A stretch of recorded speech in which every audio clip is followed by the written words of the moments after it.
Om Shanti. Welcome all of you to the Values Workshop on Perfection. And before we begin, as usual, we'll spend a minute in silence, reflecting on our life journey, asking self this very important question: am I really perfect? Or I need to work on my perfection?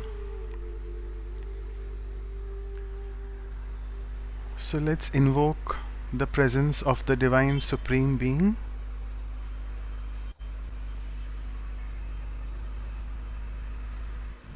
And today from the workshop, try to explore a few tips and tricks on how to inculcate perfection in my not only spiritual life but also my professional life.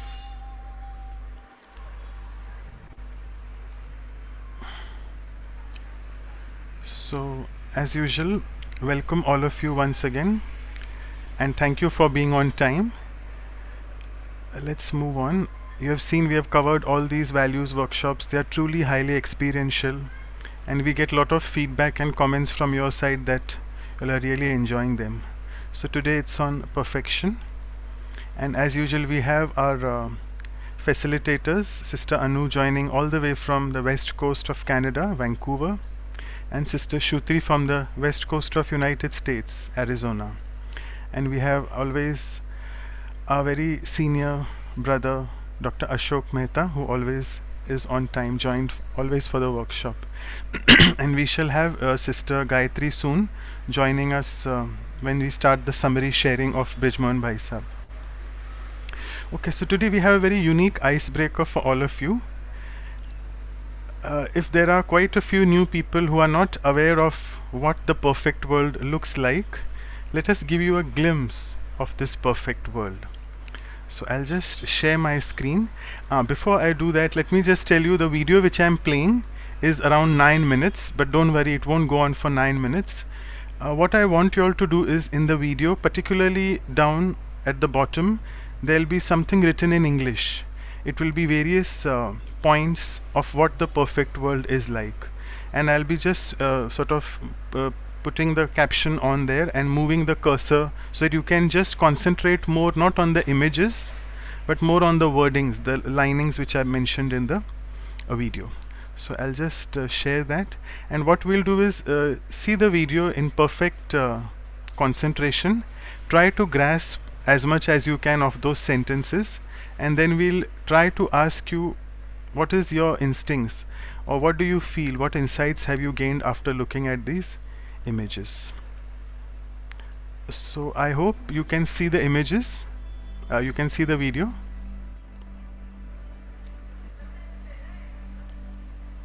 Yeah, just give me a heads up, Shruti or Anu sister. Yes, brother. Okay, thanks. You can Okay. make it Yeah. full screen.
I'm just dragging the mouse, and make sure you all are with me.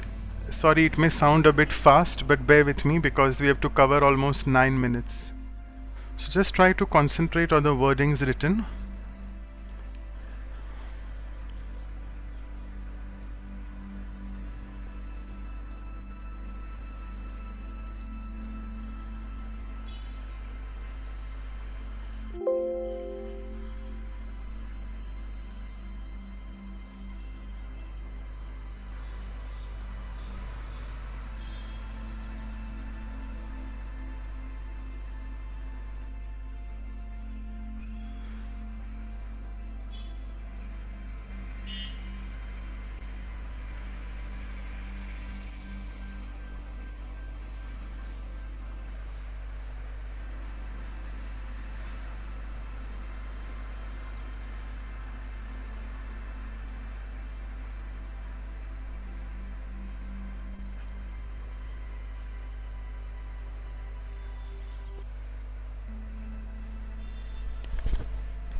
and that's the last one.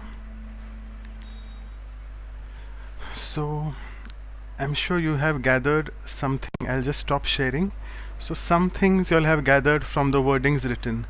So I would request your oral sharings quickly. Sorry, the chat box sharings in the chat box. You can write it down. We won't take oral sharings in the interest of time.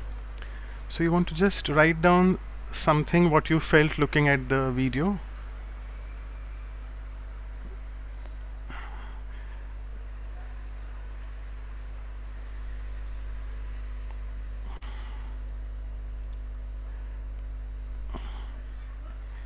Anything related to the image which you have in your mind of the perfect world, inspired by the video.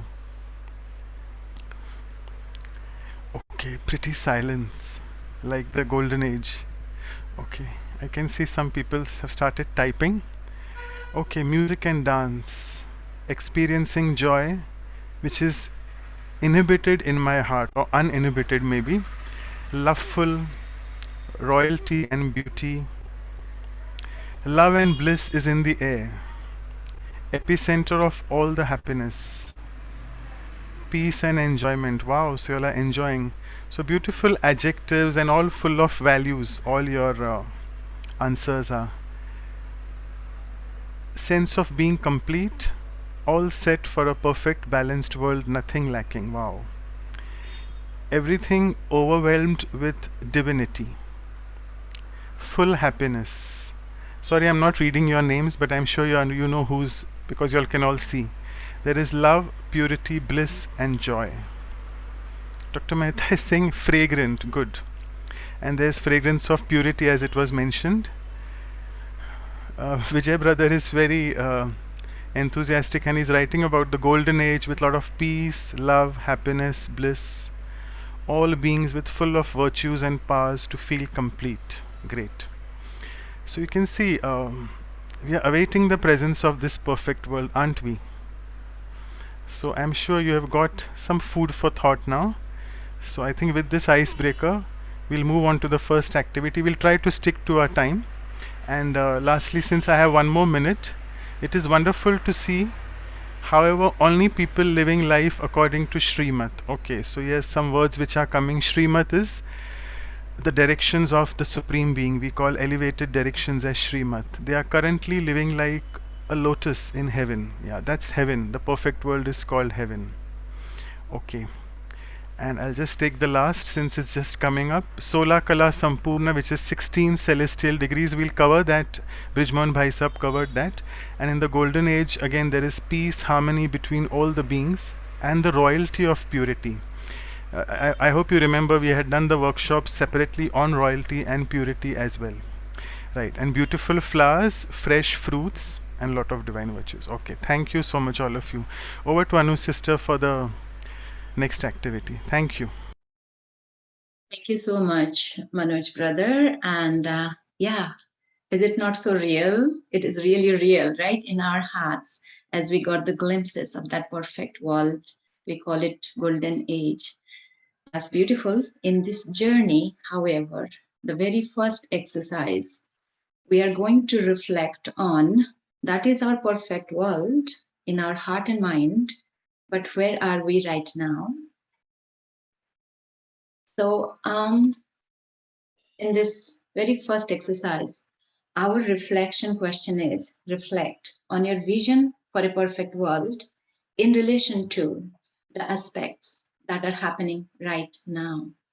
The natural calamities, climate change, which also, as we call man made, because we didn't take care of our nature. So, the natural calamities, but the real man made calamities. Are we seeing it in front of us? We are in the verge of a third world war. Think about we are sitting here in the comfort of our homes, but people facing real war, where people have lost their homes in minutes for bombs dropped on them, their homes. People were asked to leave their home with a 1 hour notice, not knowing if they can return or not. So that's happening right now in the world. On the face of all this, the perfect world that we hold within our heart and mind is real. We all want it. But are we moving towards it? That will be our reflection.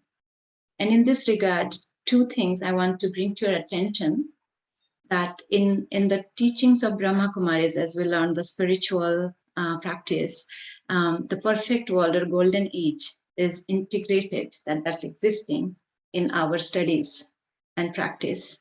And we understand that it exists in cycle, like day and night. After night, day definitely comes. After day comes the night.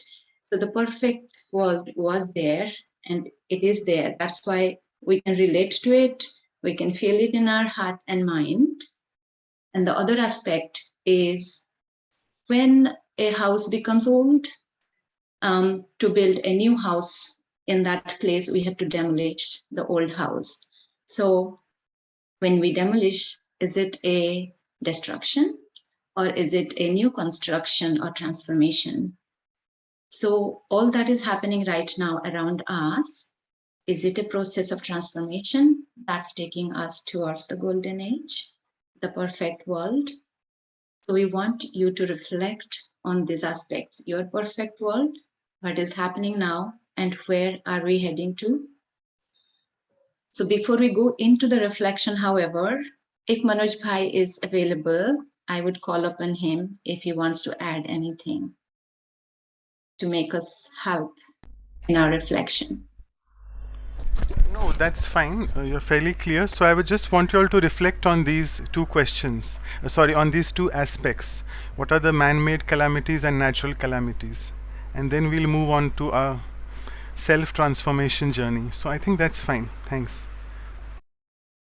So let's reflect on these two aspects in reference to our perfect world. We'll take it 2 minutes, full 2 minutes. Reflect on, write down if you need to, and let's share.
I hope we all got some good amount of time to reflect and have caught some thoughts that we can share.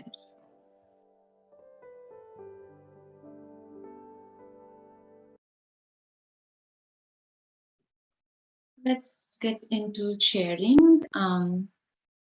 It's oral sharing. Please, you can unmute yourself or raise your electronic hands, and let's take up some sharings. We can start with Dr. Mehta. That will be a powerful start. If you're ready, brother. We have created the present world through miraculous advantages of scientific research and scientific work, looking more at the physical aspects and forgetting totally the spiritual aspects. I think the byproduct of our science has been almost near total destruction of our planet in terms of change in the climate, and the creation of the atomic bombs have weapons that we have created now. It almost brought it on the verge of a collapse of the collapse of the present civilization. And of course, those of us who believe in spirituality, we know that this is a part of what we have been taught or we have expected to do, that this is going to change. This is the darkness of the night through which we are going to see the first rays of the new world. So I think this is a perfect scenario as described for total change. Thank you. That's beautiful. Thank you. So on the verge of total collapse, that is the night. And through that, we'll see the first ray of light. Thank you, Dr. Mehta. Beautiful sharing. I can read something from the chat box first before we move to Vijay, brother. Nature is fast helping man to realize the natural order of things, to help create a new order by finishing all imperfections and reach perfection. Nature is helping us to realize. So the Gita says destruction of old for reconstruction, rebuilding the new, the perfect. Brijpal Malhotra brother says negative vibrations even change nature, competition, superiority over others creates man-made calamities. If you feel the discussion is going smoothly, sorry. Science to spiritual healing for world. Okay, so yeah, we welcome others to share. I don't know. Somebody raised the hand. We don't see any more. So anyone else who is ready to share? Yeah, Arun bhai, you can go ahead. You have waving your hand here. Okay. Yeah. Thank you, Manoj bhai.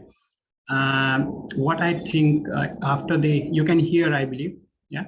Yeah.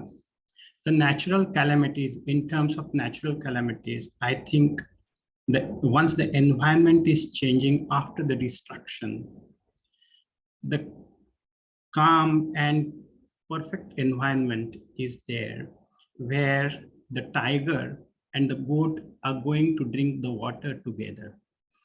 This is, so they are in the harmony.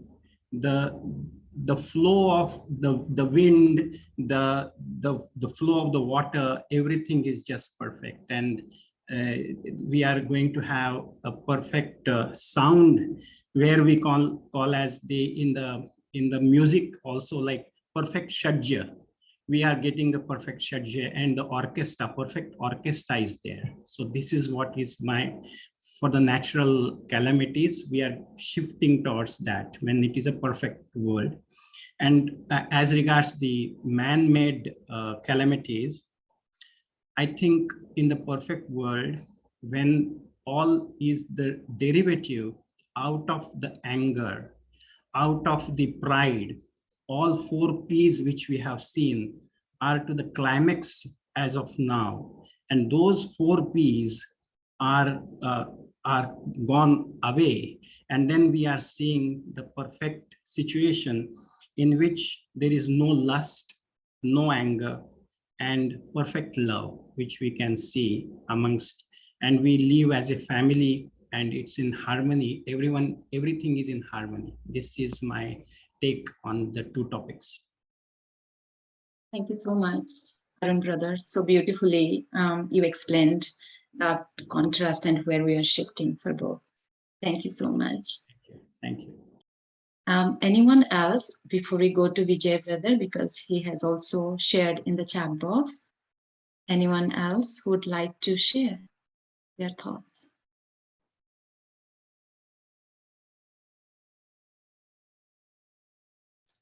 So in the chat box, we still have more.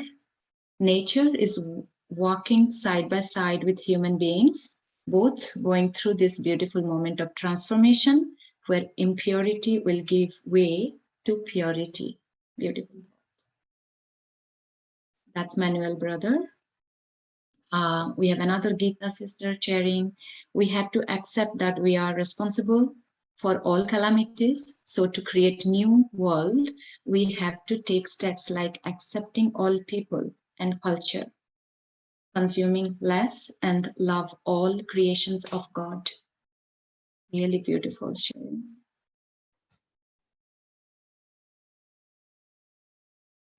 Okay, any more sharing? We welcome you to unmute and speak and share. Om Shanti. Okay, Vijay brother, go ahead. Please accept my greetings of love, peace, happiness, and bliss to all my dear brothers and sisters. Today we are trying for decarbonizations, digitalizations, decentralizations. The whole world is on Third World War preparations. But the time which we'll have in the golden age will be totally reverse. It will be a perfect world where there will not be any police, where there will not be any medical, where there will not be any lawyers, because we will be in perfect world of love, peace, happiness, and bliss. No war, no missiles. Scientists will be there, but they will be giving us our own helicopters where we will fly whenever and wherever we wish. So today we are feeling the end of the things which we don't want, and Golden will give you what we want. God bless you all. Thank you. Thank you, Vijay brother. Yes, the perfect world is real and we are heading towards it, where we'll get everything. We can take up another one or two sharings. We have many participants. This is a positive, safe space you can share, and we inspire each other through our sharings. Anyone?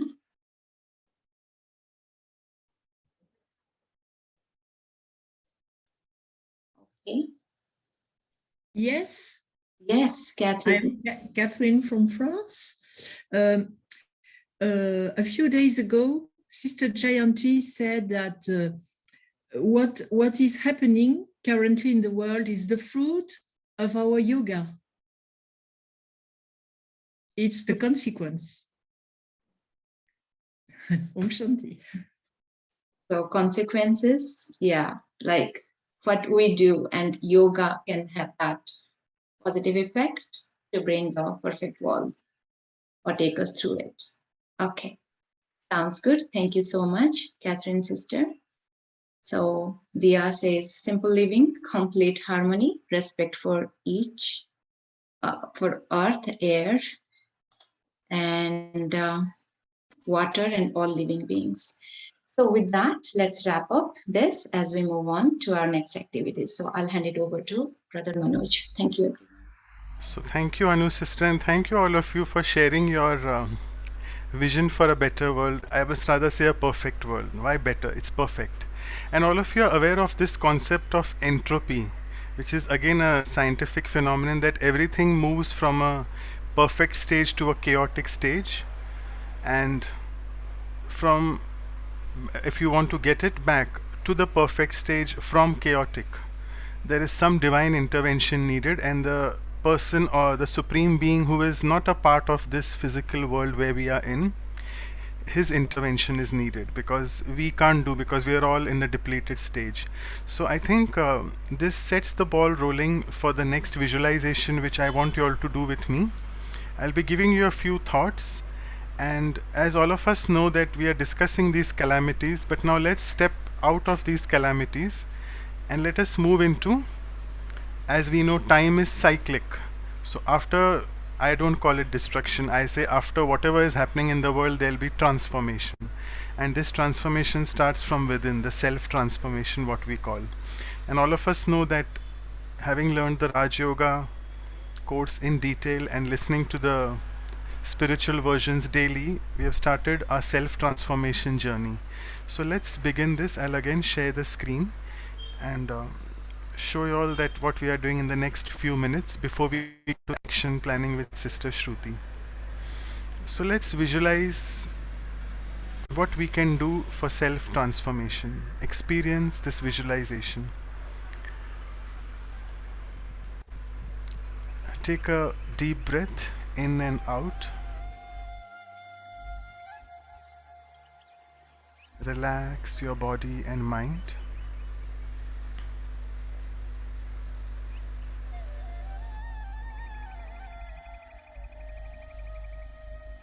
And if you remember the icebreaker video, try to get those images in the conscious layer of your mind.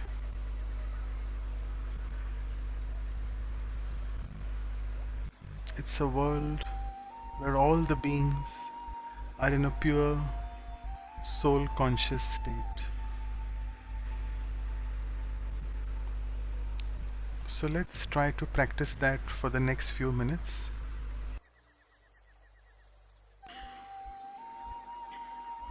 See yourself as this beautiful, tiny, conscient point of light in the center of the forehead.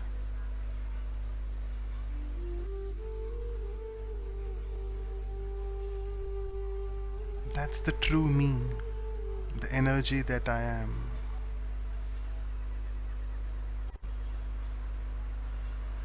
This energy is full of all the original virtues and powers.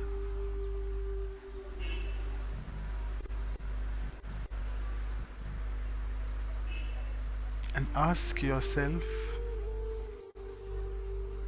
am I ready to take this journey towards self-transformation? And the answer is yes, of course, I am.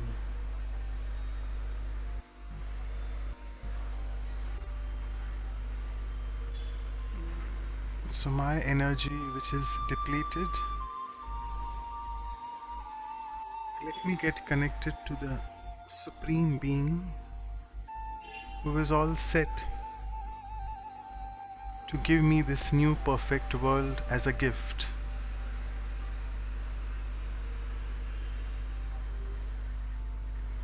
I just need to accept the gift. But for accepting that, I need to work on myself and be capable to come into such a perfect world.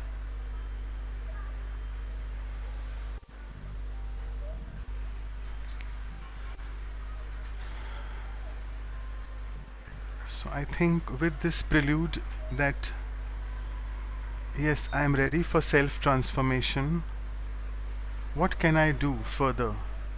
Let's, in the next 15 minutes or so, I'll pass it on to Sister Shruti, who will be helping us to tell what we can do so that we can begin this journey, and maybe all of us are also on this journey, and what is the action planning so that we can really go from self-transformation to world transformation. Over to you, Sister Shruti. Thank you. Thank you. Thank you, Manoj Bhai. So just as we've been discussing so far, so now is the time for us. Give me 1 second and my PowerPoint will be up. So just as we've been discussing so far, we've taken the time to reflect on the perfect world. We've taken the time to reflect on what is wrong with the current world. And some of the key ideas, if you take a step back and reflect on what has been shared, whether it was Anu Behen when she started off by talking about natural calamities and man-made calamities, even natural calamities are in fact are considered, one perspective is that it's really it's a collective reaction. It's a reaction of all our collective actions, or the abuse or the overuse of nature that we've had for such a long time. Sister Kathy, she expressed a similar sentiment that Sister Jayanti talked about. The current yuga is a fruit of, the current problems are a fruit of this yuga. What it really is about, what then it's really talking about, is this notion that we need to take responsibility. And everything, if we do want that golden age to come, that responsibility lies with you and me and each one of us. So in this action planning, what we will do is take a few minutes to reflect on the changes that me as an individual can imbibe. It could be something as small as reduced electricity use or reduced plastic, as was shared in the chat, or it could be something more spiritual, like I choose to speak only with love or only express love. If we all want a world that is only filled with love, no anger, then again, it starts with you and me. So take a few minutes to really think about whatever touched your heart, whatever you noticed the most about the golden age, and think about what you could do and what are some of the changes that you could imbibe both at a professional and at a spiritual level. So I'll play music for about a minute or so for you to reflect, and then we'll again go back into sharing. So.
And we can start our sharing.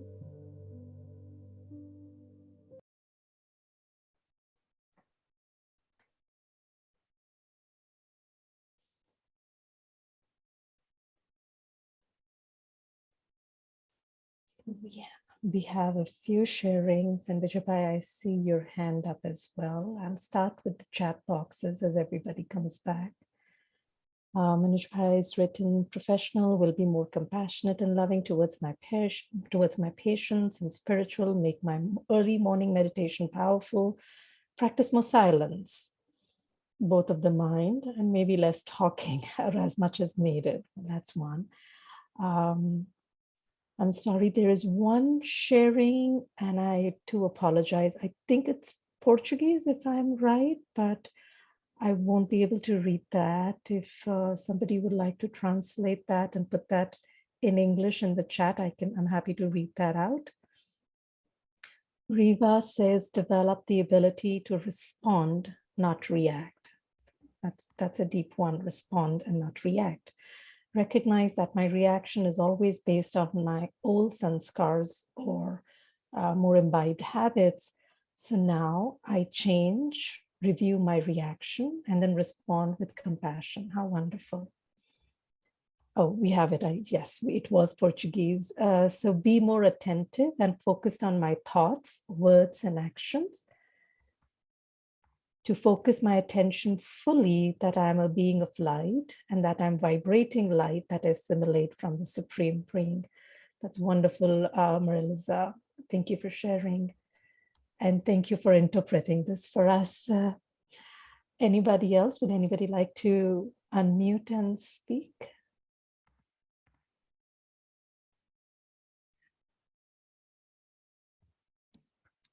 Can I share? Yes, please. Go ahead. To have good thoughts of peace and happiness, because that radiates in the atmosphere and everybody around can catch those thoughts. So automatically, if we are at peace and harmony, we change the atmosphere, and then every day can be celebrated like a festival. Very nice. Very nice. So actually bringing that into a daily practice. How wonderful. Anybody else before I read the chat? This is really a time for us to interact, so feel free to unmute and speak.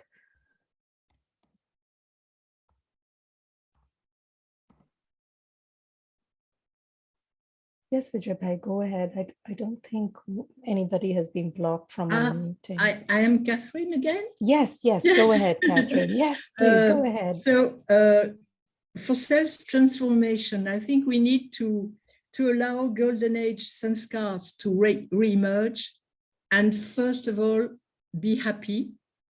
And to help achieve perfection, I think it would be interesting to create small programs among ourselves, including much creativity, dance, music, poetry.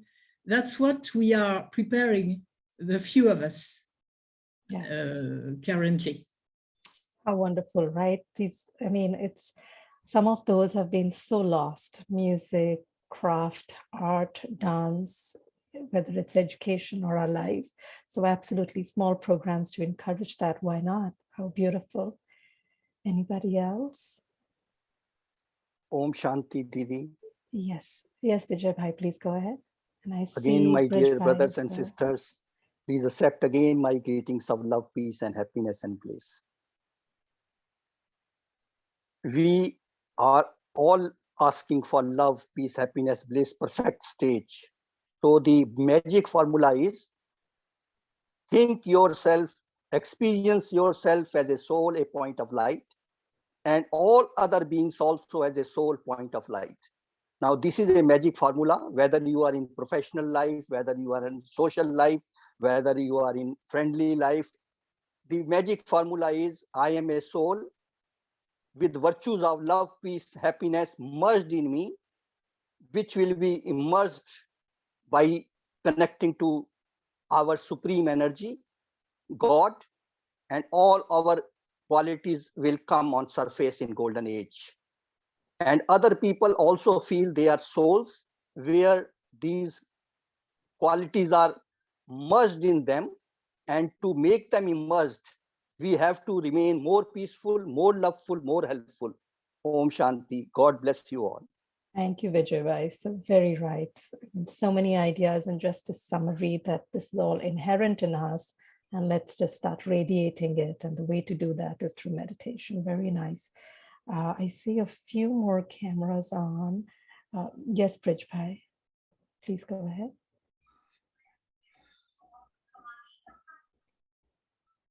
Sorry, Bridgebhai, you're not unmuted. Could you unmute yourself? Yeah. For self-transformation to the world transformation, and what is happening today in the world, let us remember three things. First, do not disturb the man in power, whether right or wrong. Second, accept what is acceptable, but do not reject what is not acceptable. Third, if you cannot make, you should not break. Things, Very nice. world will prosper if we go into the details of this. Thanks. Very nice. Thank you. Very nice. Again, deep, broad concepts. I have given it in the chat box also. Very nice. Thank you. Okay. Would anybody like to speak? We can take one last before we wrap up. While we wait for others to unmute, I can read some of the chat boxes. Again, I think there is one more. I think this is French, no, this is Spanish. If somebody could again translate that. Maria says, to see myself and act as a soul, and to see all others also as souls. There's another one saying, I will work on identifying my weaknesses and changing them into my strengths. Ashok Bhai says, dedication in my professional life for needy and not affording with positive attitude and love, bring about transformation of my weaknesses in my nature and sanskars. Subhash says, feel happy always. And then I think there is another one, which is, I think, Iris. Again, I can't be too sure.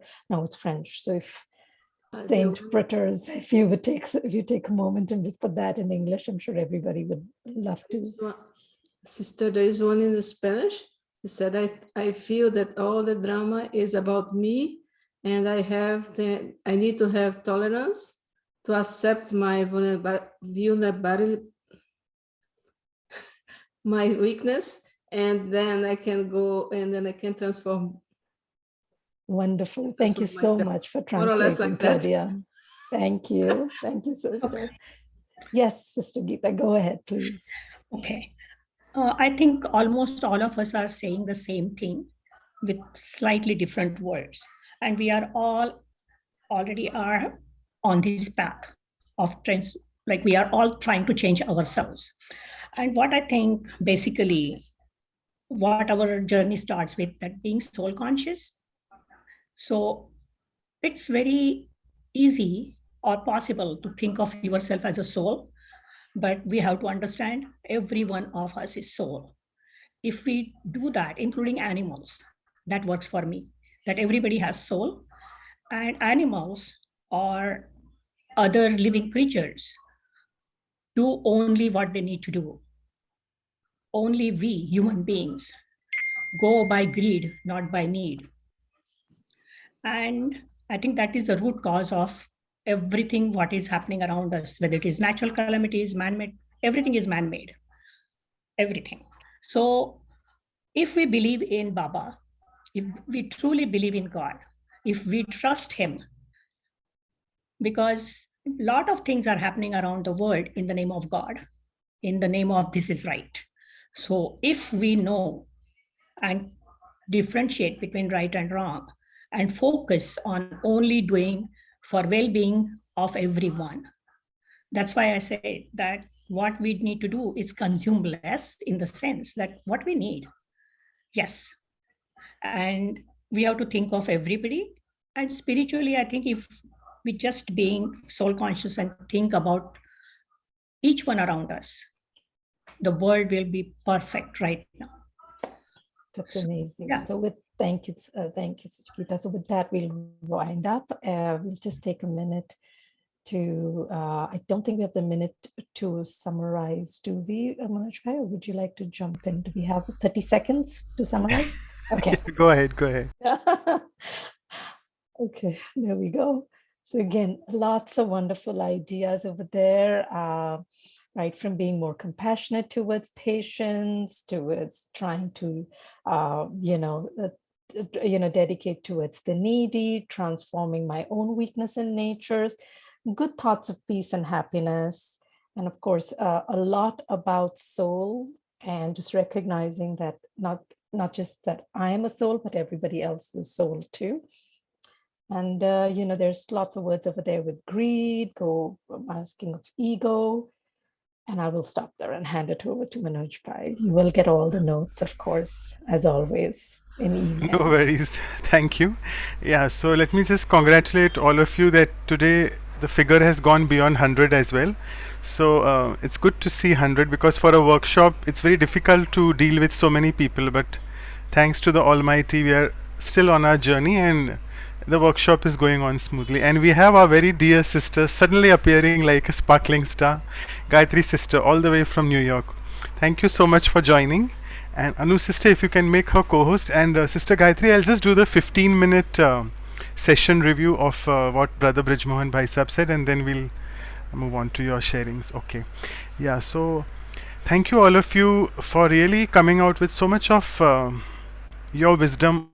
It's a vast topic, I must say, and I was actually amazed at what Brijmohan Bhai Sahib shared, actually, because his sharings are not straightforward. You need to have that knack to understand.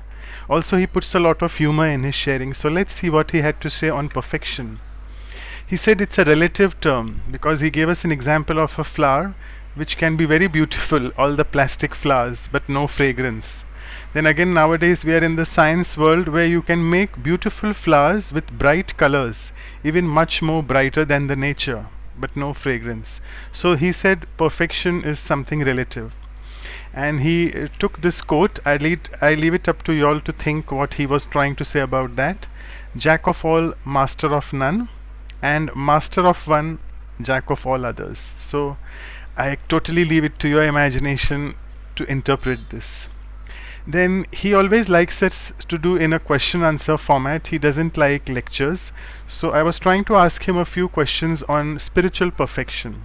So the concept which at Brahmakumaris we really hear very often, and I think you all saw in the icebreaker video clip, 16 celestial degrees. In Hindi we call it Sola Kala Sampuran.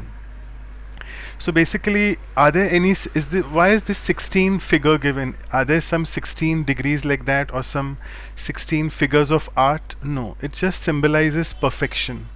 As you know, for the moon, we say that the moon passes through 16 stages, from being a full moon to a no moon. In Hindi we say from Purnima to Amavasya. So it passes through 16 stages. Similarly, in the good old days of India, the Indian rupee had 16 annas, which means what we call the currency, as you all say abroad in US and UK, the pennies, the pence, 1 penny or many pence. So 1 rupee was 16 annas. So 1 rupee is sort of 100%, and it has 16. So 16 is something to do with 100% perfection. And then he mentioned that when you come to the next age of Lord Rama, which is what we call from the golden, when we go to the silver age, you slightly lose your perfection, which means the world has slightly tainted, not imperfect, it has just become a little bit old, and therefore your degrees of perfection have gone down from 16 to 14. So if you want to mathematically calculate from 100%, maybe you're going to around 90-95%. Then it's also said in the spiritual religious scriptures that, particularly in Christianity, I think, that God has made man in his own perfect image. So Bhai Sahib said image is just a shadow. Don't try to think about images. Man is also a shadow of God, but he contains all the attributes of what God has. But obviously God, we say, is the ocean of all virtues and powers, and we are merely an embodiment of those. We can't really become God, but God-like. So that is what he tried to explain here. Then again, the famous scriptures, not scriptures, sorry, actually, it is our teachings at Brahma Kumaris, which we call the Murlis. So in one of our spiritual classes, we have heard this, that if you want to be an image of perfection, have these 4 pillars. So it's again, be an embodiment of knowledge, embodiment of virtues, be a constant donor, and be an embodiment of yoga, that is tapasya. The next common quote said is, contentment is a sign of perfection. We hear it very often in our teachings. So the more I am contented, the more I am moving towards perfection. So if you want to dive more into this depth of this perfection, I would recommend you all to attend the silence retreat which we are having on 27th March. That's the last Sunday of the month. I'll be announcing that shortly. Because if I am discontented or not satisfied with self, I really can't become perfect. That's what Bhai Sahib said. Then a few Lokik sayings we covered, that perfection comes not from extraordinary things, but from doing ordinary things extraordinarily well. So Bhai Sahib said it's all just a twist of language. So you have to just pay attention to whatever you're doing. So whether you're doing a very small job or a big job, what is your mindset while doing it, and how much focused and concentrated you are. So just pay full attention and you can achieve perfection. The next saying is, if we chase perfection, we really don't become perfect, but we can at least catch excellence. So again, Bhai Sahib said that you don't need to chase anything like a shadow, because chasing is the word which is commonly used for shadows. Something which is real, I don't need to chase that, because that is me. For example, I am this beautiful soul, the energy. I don't need to go and chase it. But the shadow, when we say in Hindi Maya, my weaknesses, my shortcomings are actually in one way shadows. So I have to stop chasing them. And he again said that this is a twisted statement. So just turn back to something which is more real and original, and then you will see that success will follow you. So he said, be away from shadows. Then another twist in language which he mentioned is, I asked him that perfection is boring, but getting better is where all the fun is. So like it's a journey, perfection is the destination, and it's the destination is quite boring, but I have to enjoy the journey which I am on, where all the fun is. So again he said that there are 3 stages of to achieve perfection: the good, better, and the best. So better is more than good, and people also can say that better than the best. So he just said that, I mean, we need to take all these things with a pinch of salt, by which I mean try to understand the perspective what is being said. So try not to just think about the destination. For example, what we have been discussing since the last 1 hour is just discussing about, oh, what a perfect world it is, the golden age, beautiful world, the perfect world. But let's just not think of that, but let's enjoy our journey, the journey which we call the Brahman life or the spiritual life. And there is where the fun lies. That's what he meant. Okay, and he just mentioned this beautiful example. I don't have time to go in that, but he said that a willingness needs to be there from within, and that will lead me from imperfection to perfection. He gave the story of this young child who was not able to recite the mathematics tables, the tables of 1, 2, 3, and his addition and subtraction was all haywire. So finally, when the father was asking him over a period of days, he was coming towards the correct answer. So if say say if it is 40 plus 50 is 90, initially he used to say maybe 100, 110, but after a few days he was at least coming towards 98, 95, something like that. So the father was giving him a pat that yes, you are at least moving towards the correct answer. So that's what he mentioned here. So then we now need to look at what are our enemies that create hurdles to perfection. So these are those 3, and we really need to work on those: laziness, carelessness, and procrastination. So I think I don't need to stress upon more. All of you are aware of these. So if I need to be perfect, I need to avoid these 3 things. And also one more thing which reminds me here from our spiritual sharings in the classes which we have in the mornings is what we call giving excuses. Again, procrastination also something is trying to postpone something, and if I keep giving excuses, I can never become perfect. So I just remembered that, so I thought I'll share with you this.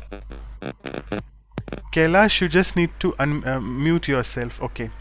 Yeah, if you can just, I'll just go in the settings, and Anu sister, if you can do that, yeah. Okay, so there are two mantras to get closer to perfection, and I think Bhai Sahib was referring to those 4 pillars. So first is giving, giving and giving, donation. Whatever you have, just keep giving. And second is always be a well-wisher for all, which we say giving good wishes and pure feelings for all of the world. I'll take a few questions in the next 1 or 2 minutes. Someone said that does today's talk on perfection that day have any relation to the war that is going on? I'm sure you know Ukraine and Russia. So he said yes, and as we have been discussing that all the wars, the nuclear wars, civil wars, whatever is going on, it's basically these dark things have a silver lining, and a new beginning is impending. It's just, I mean, what we say, next step. It's just away, a stone's throw away. So we have to prepare for that new world, and unless this old world, which is so full of chaos and conflict, unless this imperfect world goes away, the new world can't really come. Someone asked, I'm trying hard but unable to achieve perfection in my work life. So here Bhai Sahib beautifully mentioned about these, against 2 spiritual teachings, affect, rather I must say effect and defect. So we are taught here that if you are constantly affected by things, and if you are having a defect in your own self, you can't become perfect. So be like the lotus, very much detached from whatever is around. And I'm very happy that Brijpal Bhai gave us those 3 sharings. I like the sharing which he mentioned about those people who are in power, don't disturb them.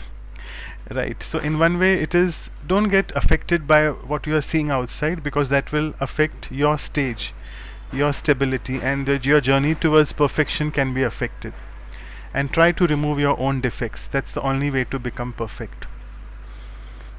And Bhai Sahib mentioned about balance is not about 50-50, but balance is to have this correct ratio of what particular things I need in life. So for example, if I really am binge eating and I'm just not mindful of what I'm taking inside, calories, proteins, whatever, then I may have to work extra hard to throw it out if I gain weight. So we need to really balance, and balance is that beautiful art, because it is said that the more you are in balance, the more you will get blessing from the Divine Almighty, and more your life will be blissful. So I think I'll stop here because there are quite a few questions, and I'm sure Sister Gayatri will cover something on this attitude of unlimited disinterest, which is actually another spiritual principle as well. So I'll just go on to the slide of her yeah. So welcome back, and before I pass it on to her, as usual I always introduce with the form of a poem. And Sister Gayatri is not new to this audience. She has covered with us previously 2 topics, 2 values, and she is a representative of the Brahma Kumaris since 1980 at the United Nations in New York, where she is serving. Her area of service is New York. Immensely a serviceable soul, very humble, down to earth, always I have felt that. And also she's serving as the vice chair to the International Day of Yoga Committee at the United Nations. You know, the International Day of Yoga is held on 21st June every year. She's written quite a few books and also has received quite a few awards. So today a few lines for her first. Sister Gayatri is known for her invaluable pearls of wisdom, and listening to them indeed we get rid of our boredom. As sparkling stars we can then achieve our divine stardom and lead a life worry-free, carefree and full of mental freedom. Finally, because I have to reach my destination of the perfect world in the divine kingdom. So from wisdom to kingdom, that's her journey. And a last few lines on perfection. So today she shall share tips on how to be perfect in dealing with others, how to remain away from any effect, so that I can be a diamond without any defect. Finally, working on my intellect to be away from the affect. Affect is the emotional component, and actually there's nothing called imperfect. It simply means I am perfect. Right, so with this, I will now pass it on to Sister Gayatri. Thank you so much for joining once again. Over to you. Oh, Shanti, thank you, Manoj Bhai. And that information you shared on the summary was extremely interesting for me, because I'm following on what Brij Mohan Bhai said, and of course, from the discussions that ensued after he shared. So once again, it's lovely to be with all of you. I'm sitting here in New York, and we have not such a good weather, so I'm keeping my fingers crossed that the internet isn't affected, talking about affect and effect, by the weather. And so it's lovely to be with you and to share with you some of my churnings on this very interesting term called perfection. So because I'm one of those people who feel that every word has a definition, and from the definition comes a meaning, I thought of finding out how the world sees perfection. And to my dismay, the world doesn't see perfection in a very good light. But the dictionary says that perfect, what is the meaning of perfect? It means having all the required or desirable elements, qualities, or characteristics. It means the best possible state. It means being without fault or flaws. Now, if that's the meaning that the world has given to perfection, if we look around our world today, what we see is that nothing surrounding us is perfect. We look at our products that we create, we look at the relationships that we have, we look at the state of human beings, we look at our machines, all have their flaws and their faults. So we're advised, and Brother Brij Mohan used the term, we're advised that before we start chasing perfection or going in pursuit of perfection, we may want to consider if perfection is something that even exists in the real world, or if perfection is just a construct that lives solely in our minds. Is perfection an imagination of human ingenuity? We are further warned that the idea of something being perfect is an illusion. So for the world, perfection is Maya, it's an illusion. We need to examine within this illusion that perfection can really hold us back from achievements in life. So if we aspire to perfection, it will hold us back from the achievements that we want. And we could find ourselves always waiting to reach perfection and never really be happy in our lives. Now, these are all very interesting concepts, aren't they, of how people see perfection in the world. And so the world gives us the advice to strive for excellence, but not to chase or be in pursuit of perfection. Now, it was also interesting to look, because I was so struck by this, I became interested to see what is the distinction that the world is making, that people in the world are making between perfection and excellence, because they're saying, don't go in pursuit of perfection or chase after perfection, but aspire to excellence. So I wanted to know, what was this distinction between perfection and excellence? And what they say is that, for instance, and it's very simple, perfection is being right, Excellence is a willingness to be wrong. Perfection drives fear of failure. Excellence tells us that we can take a risk. Perfection creates anger and frustration. Excellence is powerful. Perfection is a form of control. Excellence is fluidity, flexibility, spontaneous. Perfection is being judgmental. Excellence is being accepting. Perfection is always taking for oneself. Excellence is always giving to others. Perfection is doubt. Excellence is confidence. Perfection is pressure. Excellence is natural. Perfection is an outcome or a destination. Excellence is a journey. Now, I contemplated on what the majority seems to think of perfection in the world, and I realize that what the world has done is that they have placed perfection in a physical, material paradigm. And when something is placed within a physical or a material paradigm, of course, all the above, they would negate that word with all of the things they said about perfection that I just shared with you. And so it became a convenience to replace the word perfection with the word excellence, and to negate perfection in preference of excellence. So being on a spiritual path myself and being particularly focused on the study of Raj Yoga, I realize that within the construct of Raj Yoga, perfection is actually a spiritual phenomenon.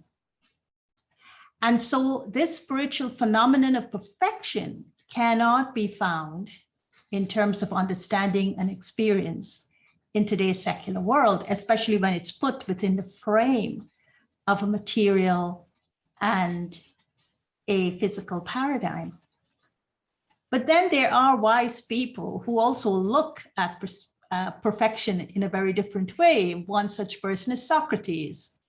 Now, Socrates believed that happiness was to be found in what is called perfection of the soul.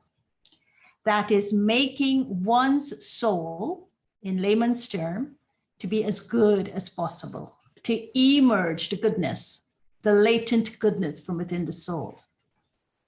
So all other ends which human beings desire are of no value in themselves. All these pursuits that we go after, they have no value in themselves when it's connected to perfection. Because if they were worth pursuing at all these different pursuits, they were only as a means to discover the perfection of the soul. Now that's an interesting thing. All the aspirations of excellence in the pursuit of life that we are having, fundamentally, spiritually, Socrates is saying that it was to rediscover the perfection that lies within the soul. So for me, perfection as a spiritual is a spiritual phenomenon. And that's how I would like to look at it today. Perfection in the world was also given a symbol. And so the world has given this symbol of perfection as the circle. So the circle is a universal symbol with extensive meaning. So it's a symbol of perfection. So what's the meaning this circle gives to perfection? It represents the notion of totality. It represents the notion of wholeness. It represents the notion of that which is original as an original perfection. It recognizes infinity. It recognizes eternity. It recognizes timelessness. It recognizes that everything is cyclical in movements, so perfect time is cyclical. It recognizes God. And so for me, within this, what is perfection within this realm of a spiritual phenomenon? To me, it will be the 3 points, the 3 circles, which would be God as the supreme point of living light. It would be souls as points, living points of light. And it would be the cyclical movement of time. And when these 3 come together, maybe in concentric circles, they equal perfection. And so for me, I want to say that the world, in a way, has defined perfection, but refuses to look at perfection. Socrates talked about it in terms of a rediscovering of the perfection of the human soul, and all pursuits would lead us back to that. And the circle, it's a symbol of perfection, of the dance, I suppose, of creation that brings us back to that perfection, or self-sovereignty, as we call it. So I want us to look at some aspects of perfection before we elaborate on it as a spiritual phenomenon. Some of the aspects of perfection would be aspiring to perfection. So when we are living in this world, of course, there's one thing in which you're aspiring to excellence, but you could also aspire to perfection. And so to aspire to perfection is an admirable thing to have. So when we come on a spiritual path, we aspire to perfection, but we are not naive to think that perfection is just going to happen like that. But we know that perfection has a process that involves trial and error. So even though aspiring to perfection, we are looking for the best in ourselves, we also know that it requires from us to be realistic and to be patient. So for me, that would be a soul aspiring to perfection. The other is reaching for perfection. Now, this for me is the core. Reaching for perfection is a core. And that is, perfection is achieved through experience. The yardstick to measure perfection is experience. Experience is the learning curve that I embark on in this discovery of perfection. And it is through this learning curve of experience that I learn the treasures within. I learn how to return to that perfection that's innate inside of me. The other aspect is aiming for perfection. Now, perfection is never a starting point in any endeavor, and particularly within a spiritual endeavor. We never start off, no one starts off with perfection. But what we start off with is a potential within us that inspires perfection in us. So we say we use 2% of our potential, and that makes us aspire to excellence.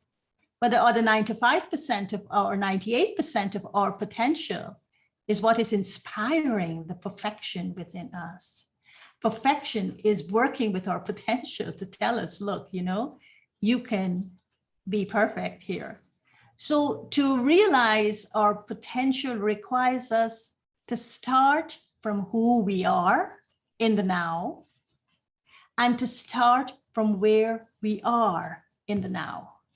So it is an aim. Perfection is an aim, but the potential that is being inspired is telling us, start with your 2% and build up to your 100%.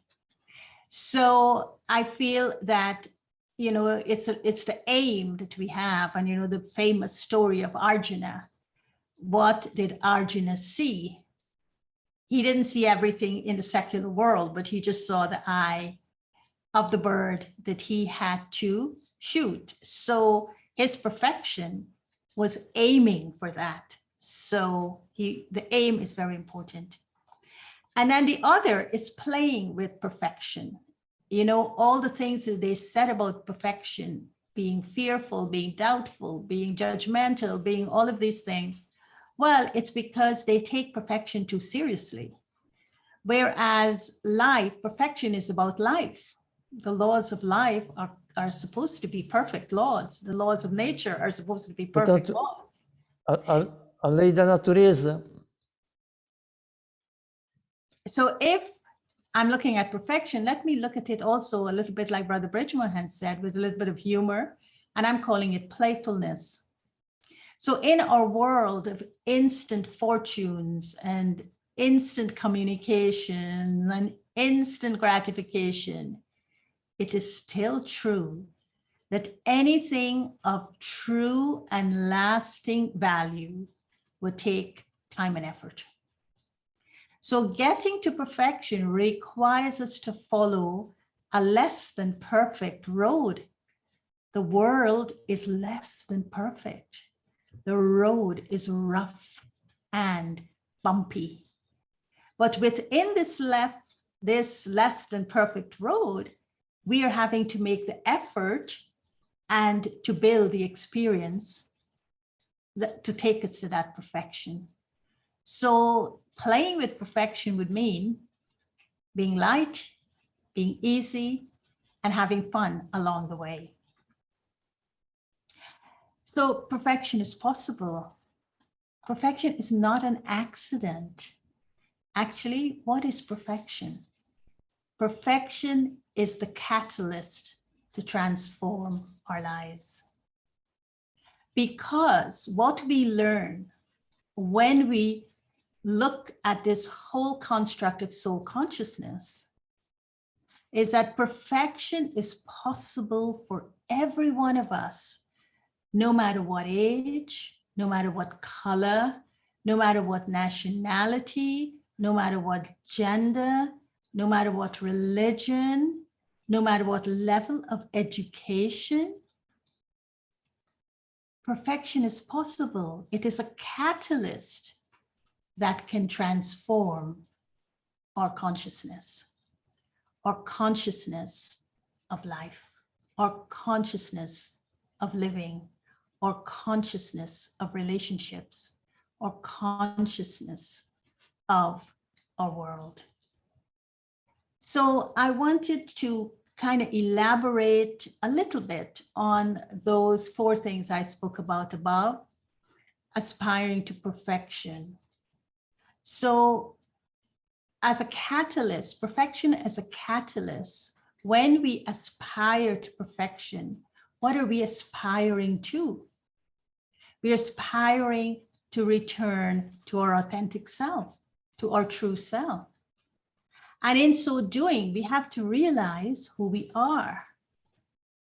We have to awaken the unconscious patterns and return and reconnect to that spiritual wisdom of understanding and realizing the truth about who we are.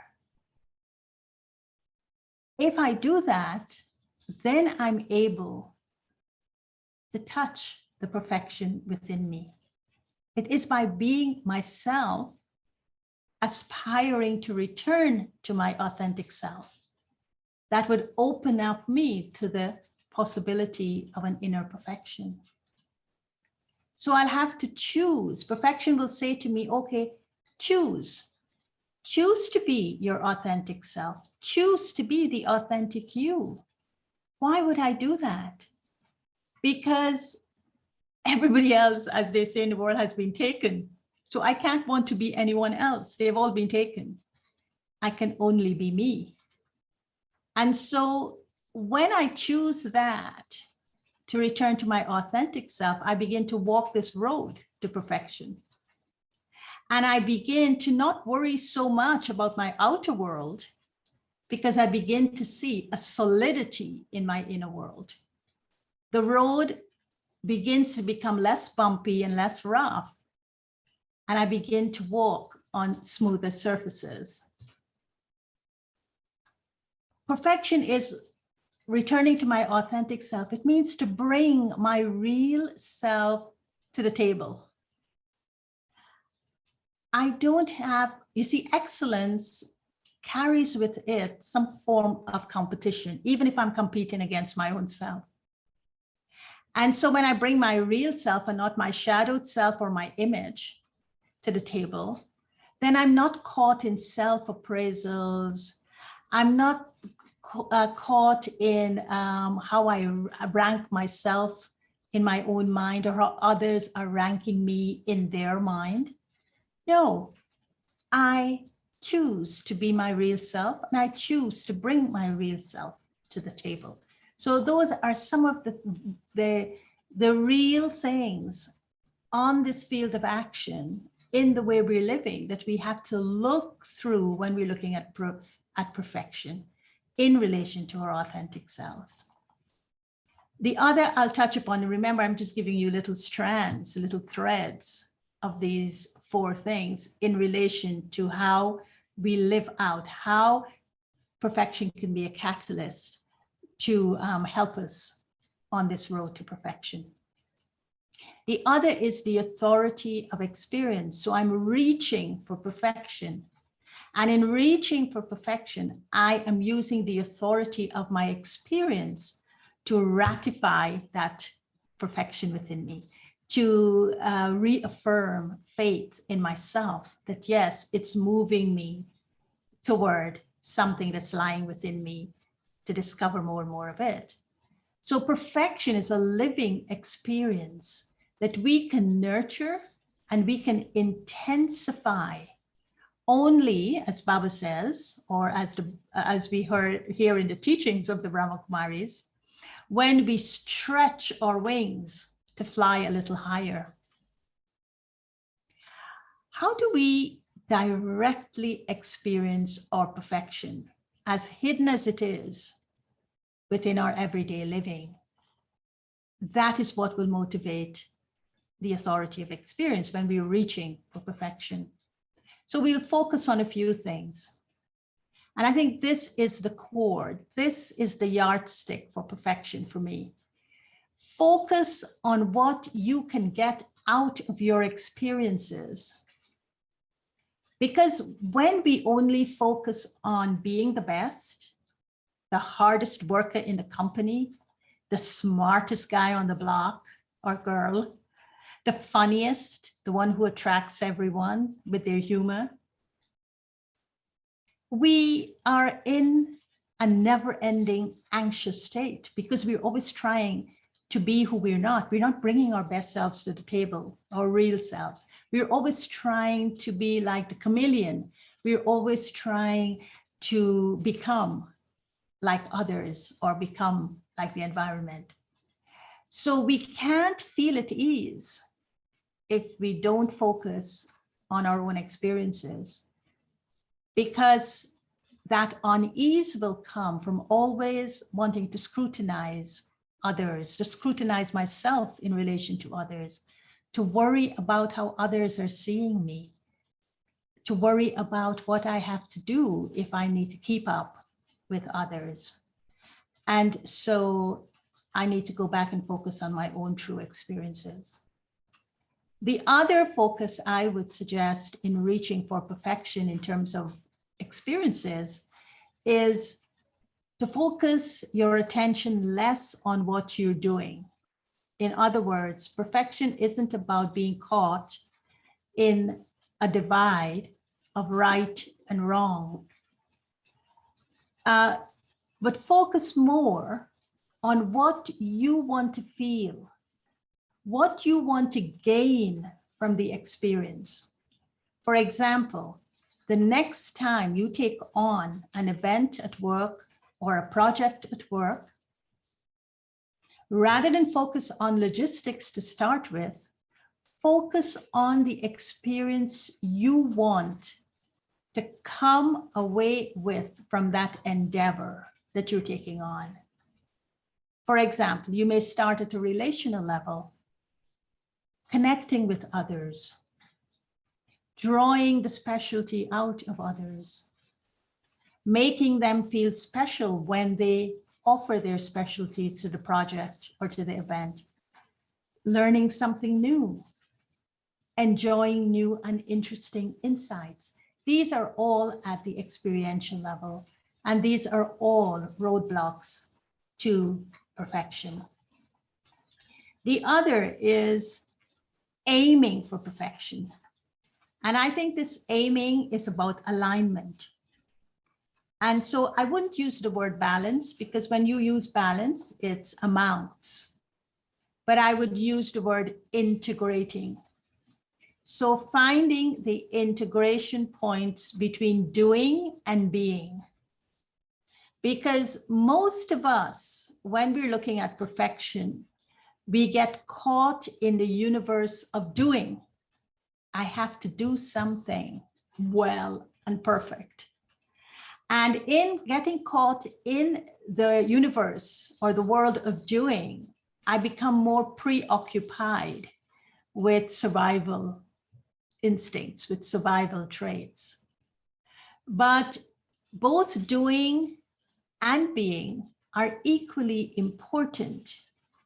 So finding the fine integration between the two would allow me to tap into the core of my being, that spiritual core of being that cultivates and generates the strength that would help me to fulfill my goals. So it's not just about the doing, but it's about where is the cultivation and the generative force of that which will give me the strength to fulfill the doing that would accomplish my goals.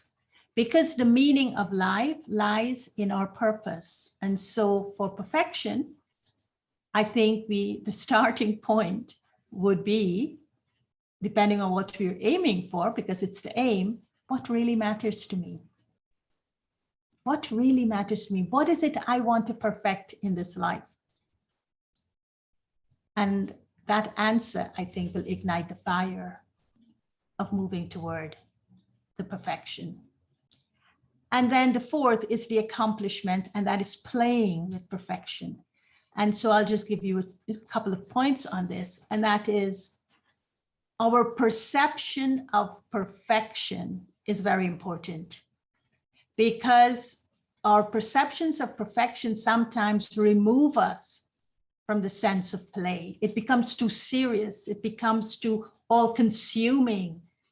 It traps us in a vacuum of nothingness. So to discover perfection, we need to learn to play all over again, to play throughout the day with our activities, to play while working on our projects, on the chores.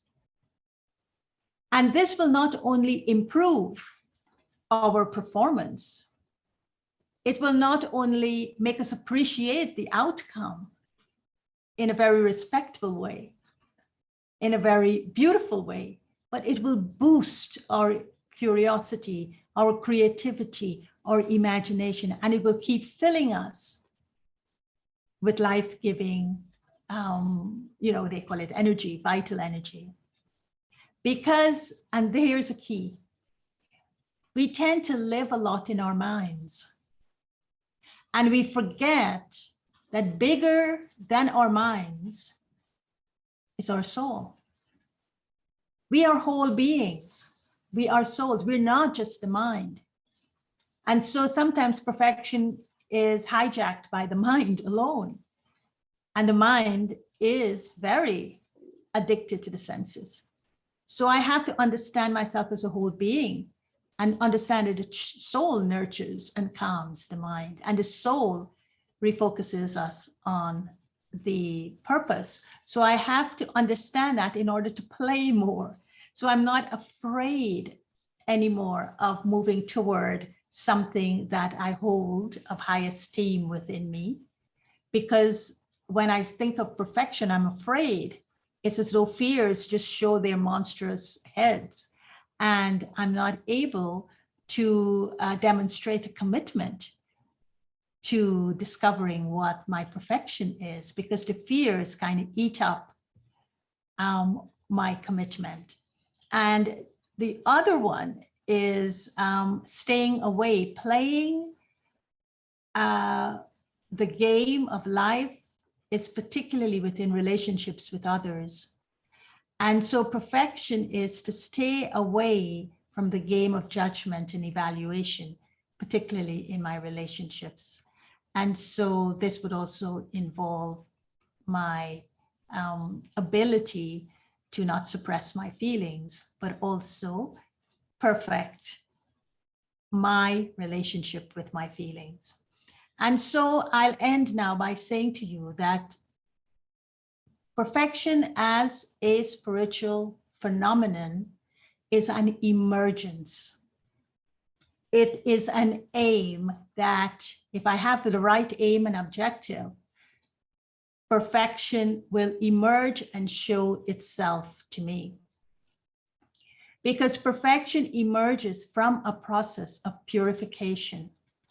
The more the soul becomes pure, the more its perfect and complete states of being are seen by the soul. Emergence of perfection is seeing into being the original and eternal states of the soul. It's seeing with the divine eye of the soul. Now, Brother Bridgemohan also mentioned this of being created in the image and likeness of God. And I'd like to share a story here that I heard once that is that I remembered because it's extremely poignant in this topic of perfection. And that is, they said that God contacted human beings. And God said to human beings, I want you to become pure. I want you to become complete. I want you to become perfect. I want you to return to your state of perfection and completion. And of course, human beings all became curious. And God said, you know what? I'll give you the first key to returning to your perfection. And that is, you were created in the image and likeness of me. And so if there is perfection in the soul, is that you're going to have to look into the mirror of God to discover that. So again, the curiosity was even more aroused. And so then God put the human soul in front of a mirror in which God revealed his image and likeness in the mirror. And then at the two sides of the mirror, there were two blank walls. So he said, okay, I want you to look. There are two benches beneath the walls, just at the side of the walls. I want on one bench, there are all the different colors of paints and their brushes. And that wall you could use as a canvas. And on the other side, there was a lot of detergent and cleaning materials. And he says, or you could use that. And then he said, I'll come back in a couple of days to see what's going on. And then he left it to the choice of the human beings. And so one set chose to look at the mirror that was reflecting God's image and likeness and decided to paint the wall. And they started painting what they were seeing in this mirror. The other set decided to clean the wall. And when they started cleaning the wall, they started seeing something that was lying beneath the layers of paint on that wall. So when God returned and looked at it, he said, excellence is when you paint your image of perfection. Perfection is when you clean yourself and return to a reality. So the spiritual phenomenon of perfection is to understand this process that we are undertaking, because it is practice that makes perfect. So perfection emerges from purification of the sanskaras and the cleansing of the conscience. Perfection emerges from eliminating the acquired and allowing the authentic to be revealed. Perfection emerges from the true spiritual identity of being a soul and tearing off the layers of body consciousness, cleaning off those layers. Perfection emerges in the participation of the divine dance of creation, sustenance, and transformation. Perfection emerges from being in remembrance and not in forgetfulness. Perfection emerges from keeping the three aspects of time in my awareness before acting. And so I'll close with this, dear brothers and sisters, that perfection is not an accident. I don't chase after perfection. I'm not in pursuit of perfection. Perfection is a spiritual phenomenon of purification. It is a catalyst for change. Because what does Raj Yoga teach us? That life is a delightful process of going in and out of the realization of perfection. The deeper we go within, the further along we move. The more conscious we become, and the more frequent the moments of peak experiences we have. So I leave you with that, and Om Shanti. Well, thank you so much for elucidating these beautiful differences between excellence and perfection. So a question has struck my mind and here as well. So according to you, perfection is an elimination process. Is that true? And excellence is more gaining. No, perfection is an emergence process. It's something that emerges. Purification is the elimination, or cleansing is the elimination. Okay, a couple of questions related to soul consciousness is, I mean, it's again a term which is used in the BK language quite a bit. It's about developing this karmatit stage, which is a stage very close to perfection. So do you want to explain us what is this karmatit stage? Well, karmatit stage literally is a stage in which I'm doing an action, but I'm not caught in the trap of my own action. My action is liberating me from a consequence that I would have to face in the form of accountability. But karmati doesn't mean I stop doing actions totally and completely. I go beyond the action, but I go beyond the consequence of the action in the form of an accountability of settlement. For me to understand karmatit, I need to understand the law of karma, the philosophy of karma, that absolute law of karma. For me to understand the role that love and justice plays in action.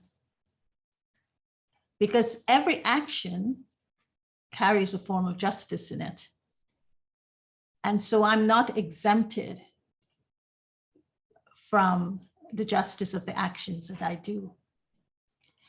And so Karmatit, for me to become Karmatit, is for me to understand first the law of karma, action, interaction, reaction, actions that cause me, put me in bondage, actions that liberate me from bondage, but also the importance of understanding the three aspects of time in relation to action, because action is a continuum. It is connected to the past, it is connected to the present, and it is connected to the future. So it is no easy answer for me to tell you. Karmatit means this, but Karmatit is a complete study that is connected to the understanding and the practice of the law of karma. Okay, amazing. In the interest of time, I'll just take this one question which has come from a brother. It's like, if I am a perfect person all the time, I am labeled as an outcast. People don't enjoy my company because they feel, oh, he's too perfect to become our friend. So what should I do? Should I start becoming a little bit imperfect to achieve more friends? Well, I don't know if you listened to what I just said. You never bring perfection is not a starting point. Perfection is an aim. And for me to try to be perfect all the time, I'm living in a world of denial. I'm not bringing my real self to the table. I've painted myself. I've chosen to take the wall in which I was painting myself. So every time I come to the table with my friend, I'm bringing a painted version of what I think perfection is. But I have to bring my real self to the table, my authentic self. And that's why you start with aspiring to being authentic. Because my authentic self, even it is a drop, that reality is a drop of my perfection that emerges in the eyes of my friend, who then responds to it accordingly. So perfection is not a starting point. Perfection is not something that I strategically plan, like aspiring to excellence. It is something that emerges when I'm in touch with my authentic self and I bring my real and true self to the table with others. And I am the same on the inside and the outside.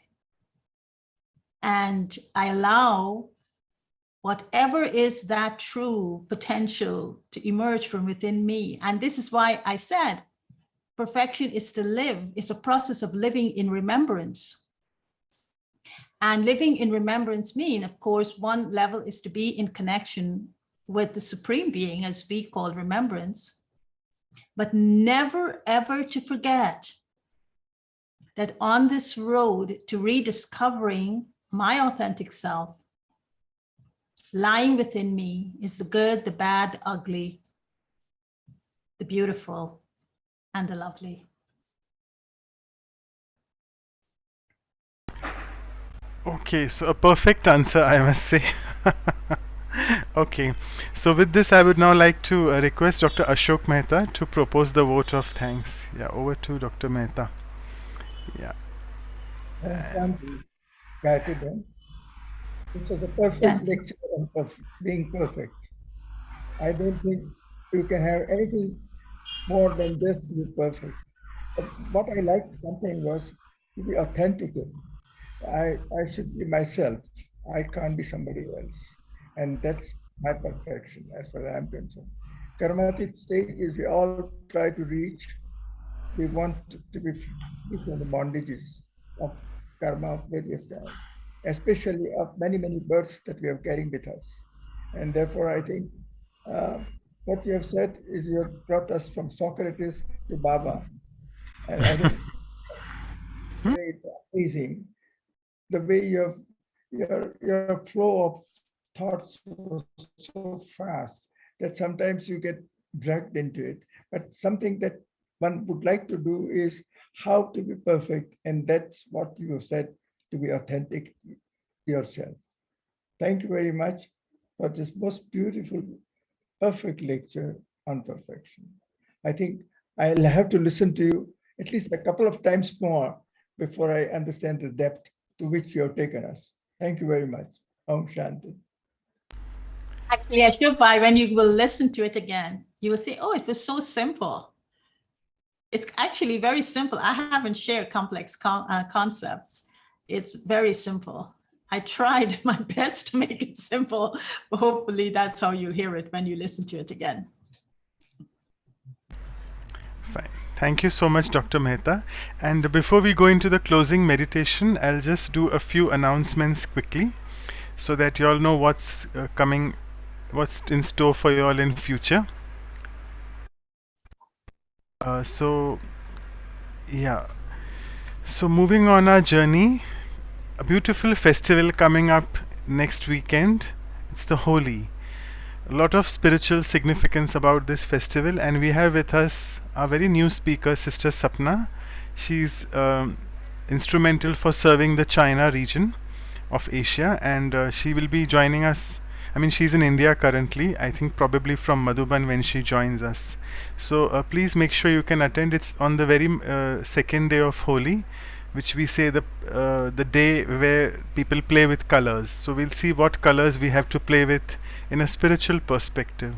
So it's on Saturday 19th March in the morning India time, and one day prior for the West Coast, US, Canada. And moving on our journey following Holi is another value of cleanliness, where Brother Ken would be touching upon again a lot of details of what sort of cleanliness are we speaking. Is it something to do with the physical or something about the mind? Because if your mind is clean, your sanskars can gel well with each other, and then you can play the Holi properly. So on the very same day after 12 hours, that is Saturday evening, let me just remind you that now that I think from 13, that is tomorrow onwards, the West, the entire West, I mean the US and Canada, the clocks are changing. It's the summer time coming, so they'll be going 1 hour ahead. So we have to adjust with them. So it will be going back to our normal times, 8 p.m. India time rather than 8:30. But we'll make sure that you'll get the pamphlets and the flyers on time. And after that, as usual, we have the workshop. This time we'll be having another new entrant, another senior sister with us, Sister Sona, who is serving the Abu Dhabi area of the UAE, the Middle East, and she'll be also joining us the next week after that on Saturday. And again, the workshop times will be same as the summer times of US and Canada. So we'll move on to our normal timings, 7:45 India time. So now we move on to 7:30, 15 minutes prior as before. And as I said sometime in the presentation of Brijmohan Bhai Sahab, that if you want to go in the depth of this virtue and experience this perfection, let's go into the silence retreat, which we always have once a month. So this time we are doing it on perfection. We'll be trying to focus on what the divine has told us about in the various spiritual versions which he's sharing with us all the time. So we'll be going in silence for 2 hours, and again the timings are slightly different. It's half an hour prior. It was 9 a.m. initially for India, so it's 8:30 a.m. to 10:30 a.m. And as you can see, this is our elegant calendar which we are sharing with you all in our emails as well. So please watch for the workshop links will maybe slightly different. So we'll intimate you because the summer and the winter Zoom IDs are slightly different.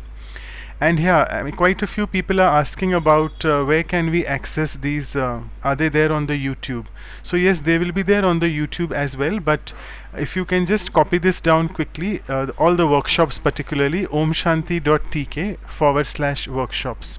So I think in next 24 hours you'll be able, or maybe 48 hours, you'll be able to watch all the workshops, not only perfection but even the past values which we have done so far. This is the 34th which we are doing.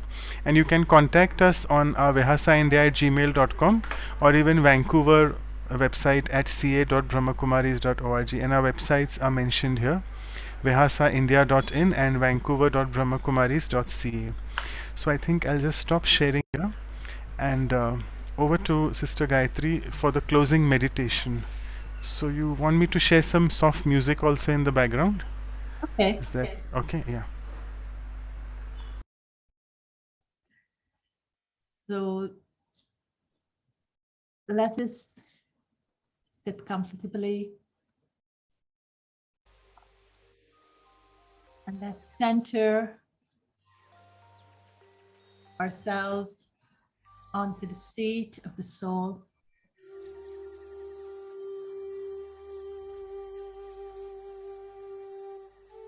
And let's visualize the symbol of perfection as a circle.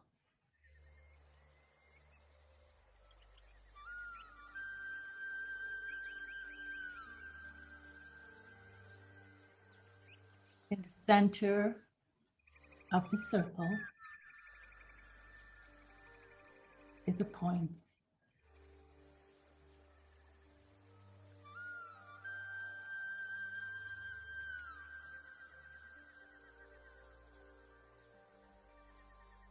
Point of living light.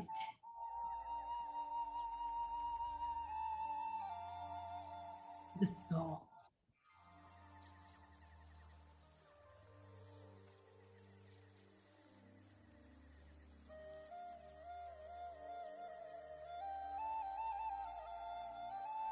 I, the soul,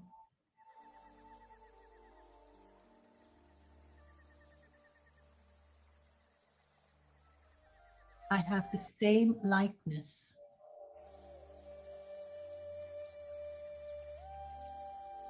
to the Father of the soul.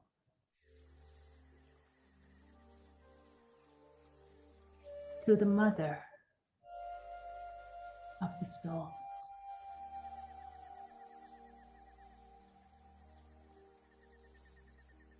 When I, the soul, connect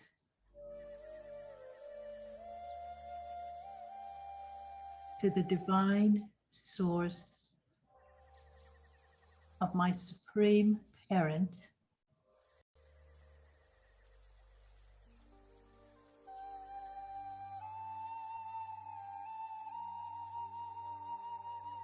I'm taken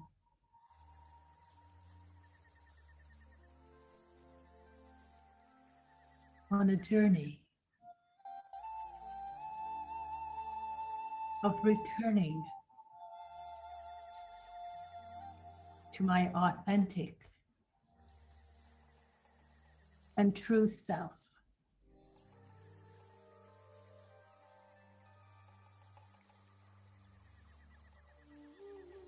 Which is remembered as perfection.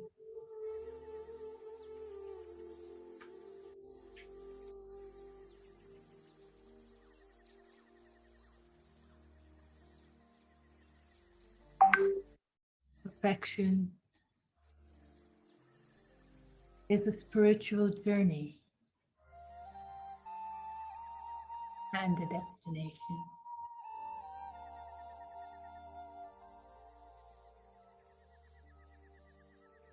It ignites in me the inner potential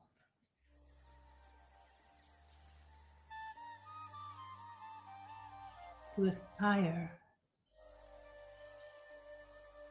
to being self-sovereign.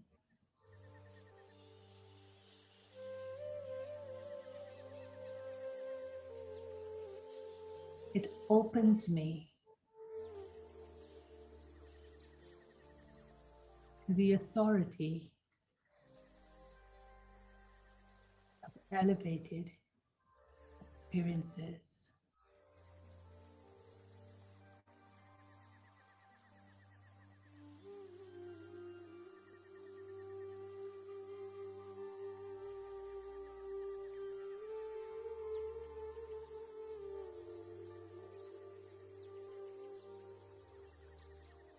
Perfection.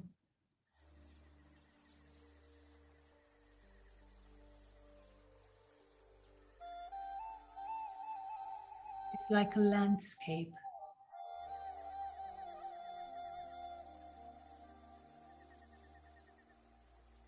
It shows me the challenges and possibilities.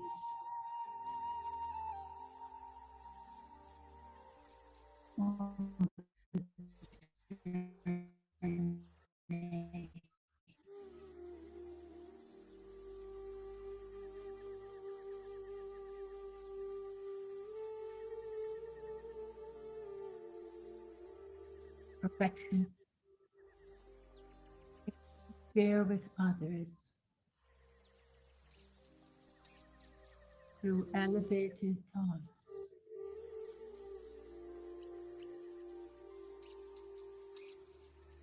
Your feelings and good wishes.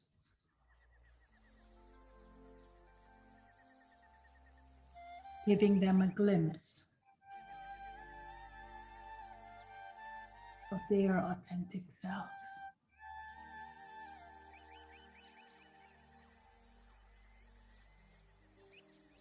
Perfection is the wisdom to transcend and to transform.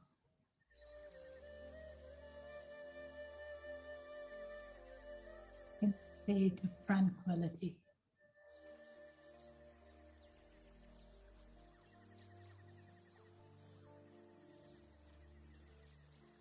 Perfection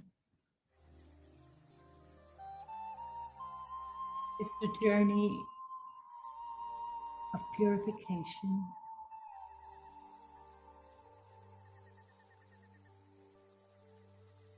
and destination of divinity.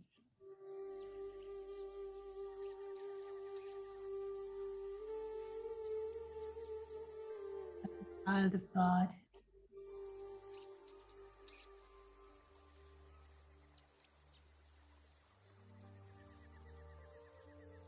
perfect.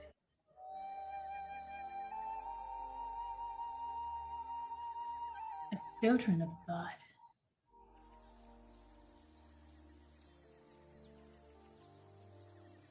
we are all perfect.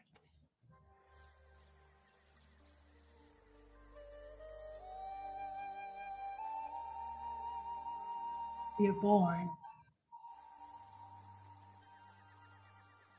out of the likeness of God.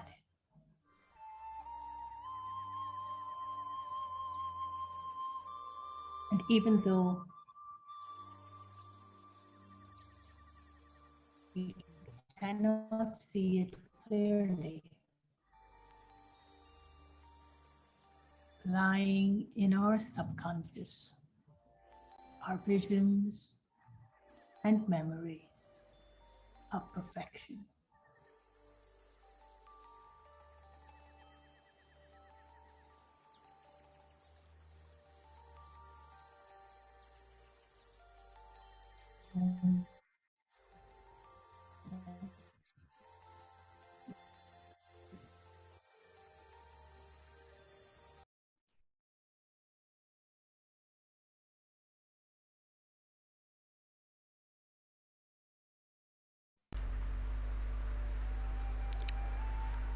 So, Anu sister, over to you for the photograph if you need. Yeah, thanks.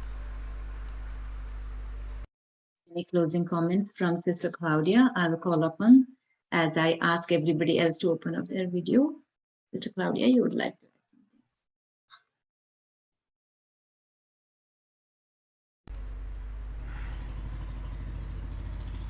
Thank you very much, for Gayatri Ben, to take your time and be with us.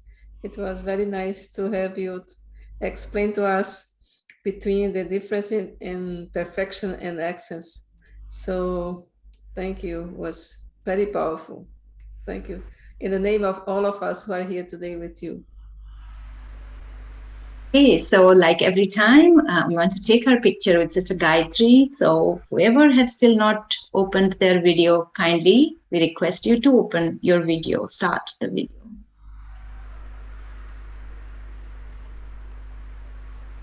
Okay.